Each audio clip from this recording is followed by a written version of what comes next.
नमस्कार, मी इसासानी माजी सरपंच संतोष कटरे। हे बघा, इथं बौद्धविहाराची जागा आहे। हे बौद्धविहाराची जागा आहे। किती दिलेली आहे ग्रामपंचायतीने शासनाने ही माहीत नाही, पण ही बौद्धविहाराची जागा आहे आणि इथं कोणी कब्जा करत नाही। कोणी कब्जा केला त्याला तोडतात ग्रामपंचायत येऊन।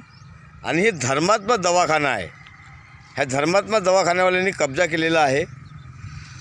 हे बघा, हे यायचे नाव लिहून आहे।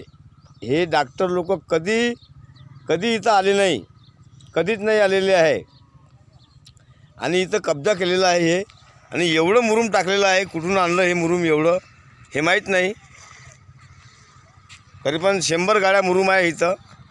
हे गड्डा बुजवला आहे। हे बघा, हे गड्डा बुजवलेला आहे। हे मुरुम टाकलेलं आहे हे एवढं। धर्मात्मा दवाखाना कब्जा केलेला आहे आणि कधीच लोकांना सोयीसुविधा दिली नाही इथून, कधीच नाही। हे बघा, एवढं मोठं हे मुरुम टाकलेलं आहे इथून। यानं मुरुम विदाऊट रॉयल्टीनं टाकलेलं आहे मुरुम हे। आणि हे कब्जा केलेला आहे। कोणी जर दुसरं कब्जा केलं तर त्याला ग्रामपंचायतचे सरपंच मेंबर येऊन तोडतात। पण हे धर्मात्मा दवाखाना म्हणून दिलेलं आहे इथं। ह्याला कशा पद्धतीने दिलेलं आहे, कुठून एवढं मुरुम कुठून आणलं ह्यानं? आणि ही दवाखाना बांधून ठेवला आहे, फक्त कब्जा केलेला आहे, कब्जा केलेला आहे। पण हे इथं धर्मात्मा दवाखाना म्हणून हे आहे बौद्धविहाराच्या जागेवर। पण ह्यांनी कधीच लोकांना सोयीसुविधा दिली नाही, दवाखाना कधी चालू केलं नाही। हे फक्त बांधून ठेवलं आणि इथं लोक येऊन दारू पितात। हे बघा, हे दारूच्या बॉटला बघा, हे दारूच्या बॉटला बघा, दारूच्या बोटला आहे इथं।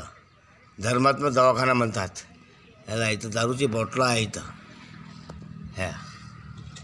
हे बघा, तहसीलदारांनी पटवाऱ्यांनी ह्याच्यावर ताबडतोब कारवाई करावी अशी माझी मागणी आहे। इथं हे मोठ्या मोठ्या डॉक्टरांचं नावं लिहून आहे, नावं लिहून आहे, नावं लिहून आहे इथं। पण इथं कधीच दवाखाना सुरू नाही केलं आणि हे या जागेवर कब्जा केलेला आहे। एवढं मुरुम ह्याने टाकलेलं आहे विदाऊट रॉयल्टीनं। कुठून आणलं हे मुरुम हे एवढं मोठं? ह्याच्यावर पटवारी ताबडतोब लक्ष द्यावे, तहसीलदारांनी लक्ष द्यावे आणि याच्यावर कारवाई करावी, हे माझी मागणी आहे।